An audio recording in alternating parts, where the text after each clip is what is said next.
Biotechnology and its application. ये biotechnology 2 है। तो देखो, इस चैप्टर के हाईलाइट शुरू करने से पहले मैं आपसे कुछ बोलना चाहता हूँ कि अगर आपके कोई भी डाउट्स हो नीट से रिलेटेड या फिर प्रिपरेशन से रिलेटेड, रिवीजन से रिलेटेड या फिर एग्जाम से कोई भी फियरनेस वगैरह हो तो आप कमेंट करो, क्योंकि हम एक सेशन स्टार्ट करने वाले हैं, क्वेश्चन आंसर सेशन, जिसमें हम आपके सारे ही डाउट सॉल्व करने वाले हैं कि नीट की प्रिपरेशन कैसे करें, आप लास्ट टाइम पे प्रिपरेशन कैसे करोगे, रिवीजन कैसे करनी है ताकि आप नीट में सिलेक्शन लो, और बायो की प्रिपरेशन स्पेशली कैसे करनी है जिसे 360 आउट ऑफ 360 आप लेके आ सकते हो लास्ट मोमेंट पे। तो ये सब हम कवर करने वाले हैं। तो इसके लिए आप अपने डाउट्स कमेंट करो ताकि हम कोशिश करते हैं कि वो सेशन अच्छा हो और थोड़ा इंटरेस्टिंग हो और आपके लिए बहुत ही ज्यादा यूजफुल हो। अभी चलो स्टार्ट करते हैं इस चैप्टर के हाईलाइट्स। देखो, बायोटेक्नोलॉजी ये सिलेबस में है और ये रिड्यूस सिलेबस में है। तो रिड्यूस सिलेबस में आपको बहुत ही फोकस करके पढ़नी पड़ेगी, क्योंकि सिलेबस रिड्यूस होने से 90 क्वेश्चन तो आपको करने ही करने हैं। तो नंबर ऑफ क्वेश्चन भी बायोटेक्नोलॉजी से बढ़ेंगे। तो इसके फोकस बहुत ही इंपॉर्टेंट है, क्योंकि इसके हर एक पॉइंट बहुत इंपॉर्टेंट है और इस चैप्टर से जितने भी एनसीईआरटी की लाइन है वही पूछी जाती है। जैसे जीएमओ का फुल फॉर्म पूछा जाता है। एंड यहाँ पे देखो,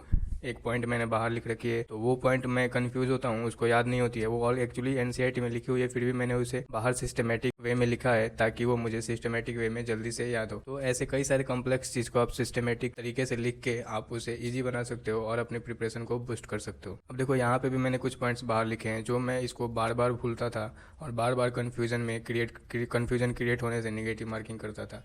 तो इस पॉइंट्स को मैंने बाहर लिखे ताकि इसको कैसे भी याद करने हैं। एट द लास्ट मोमेंट ये काम आता है कि हाँ, ये आपको पता होता है कि आप गलत करते हो और वो चीज़ जब आप लास्ट मोमेंट पे देखते हो तो वो आपको याद रहता है। बाकी जितने भी हाइलाइट्स हैं वो आप देखो, जैसे आरएनए इंटरफेरेंस का कंसेप्ट यहाँ पे अच्छे से पढ़ो और एग्रोबैक्टीरियम बैक्टीरिया के बारे में अच्छे से पढ़ो। और ये जो डायग्राम आपको दिख रहे हैं ये आपको पता होना चाहिए। जैसे यहाँ पे कुछ पॉइंट्स लिखे हैं डायग्राम से रिलेटेड कि double standard DA RNA triggers protection against nematode infestation. तो ये आपको पता होना चाहिए, क्योंकि इसमें भी कुछ पॉइंट्स होते हैं जिससे आपके क्वेश्चन बनते हैं। बायोटेक्नोलॉजिकल एप्लीकेशन इन मेडिसिन, ये आपको पता होना चाहिए। जो हाईलाइटेड पॉइंट है और टिक मारे गए हैं वो बहुत इंपॉर्टेंट है और पूछे गए हैं। यहाँ पे आपको इंसुलिन के सारे कंसेप्ट आपको एनसीईआरटी से ही पूछे जाते हैं, एनसीईआरटी से बाहर कुछ भी नहीं पूछा जाता है, तो आप ध्यान रखो। और ये फर्स्ट इंसुलिन ह्यूमेलिन जो बना है इंसुलिन, वो क्या है, उसको बोलते हैं ह्यूमिलिन। तो ये आपको पता होना चाहिए। यहाँ पे देखो, chain A chain B produce separately and combined with creatinine disulphide bond to form human insulin. तो ये जैसे ए और बी अलग अलग बनाया गया था और डाइसल्फाइड बॉन्ड यूज किया गया उसको जोड़ने के लिए।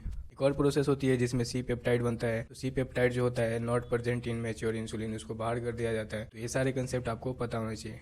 जीन थेरेपी का ये बहुत ही इंपॉर्टेंट क्वेश्चन है, एडीए एडिनोसिन डेमेनेज एंजाइम, और ये एससीआईडी इंपॉर्टेंट क्वेश्चंस पूछे जाते हैं। तो ये आप कंपलसरी याद करके ही रखो। नेक्स्ट है मॉलिकुलर डायग्नोसिस। मॉलिकुलर डायग्नोसिस में कई बार क्वेश्चन पूछे गए हैं। जो इलीजा होता है एंटीजन एंटीबॉडी बेस्ड होता है, और पीसीआर जो पीसीआर से रिलेटेड भी क्वेश्चन पूछे गए हैं। जैसे PCR now routinely use to detect HIV. तो पूछे जाते हैं कि जो पीसीआर क्यों करते हैं एचआईवी एड्स को डिटेक्ट करने के लिए। तो अब देखो, ट्रांसजेनिक एनिमल में क्या है कि जो 95% ट्रांसजेनिक एनिमल हैं वो क्या है, माइस हैं। और उसका यूज क्यों किया जाता है, जैसे normal physiology and development test के लिए, स्टडी ऑफ डिजीज के लिए, बायोलॉजिकल प्रोडक्ट्स के लिए, and then vaccine safety, chemical safety testing. तो ये सब के लिए की जाती है। यहाँ पे आपको एक दिखेगी alpha 1 antitrypsin use to treat emphysema, and यहाँ पे ये इंपॉर्टेंट है alpha lactalbumin to 2.4 gram protein per litre, जो आपको रोजी काऊ में देखने को मिलती है। तो ये आपको पता होना चाहिए सारे कंसेप्ट। इथिकल इशू में आपको डायरेक्ट ये जीईएसी का फुल फॉर्म पूछ दिया गया था डायरेक्ट। तो सोचो आप खुद की इस टॉपिक्स पे कितनी फोकस की जरूरत है। आप जितना ही फोकस एनसीईआरटी पढ़ोगे आपके लिए अच्छा होगा। अब देखो, यहाँ पे इंडियन ट्रेडिशनल हर्बल मेडिसिन जो टर्मरिक नीम होती है वो डायरेक्ट आपको पूछेंगे ऑप्शंस में। एंड देन आपको यहाँ पे देखो 27 documented variety of basmati rice in India. तो ये डायरेक्ट पूछेंगे कि कितने varieties of basmati rice documented है, तो वो 27 है। आपको ये डाटा याद रखनी है। बायोपायरेसी पे बहुत बार क्वेश्चन पूछे गए हैं। आप प्रीवियस ईयर क्वेश्चन देखो तो आपको पता चलेगा, और ये आपको पता होना चाहिए बायोपायरेसी का सारा कंसेप्ट।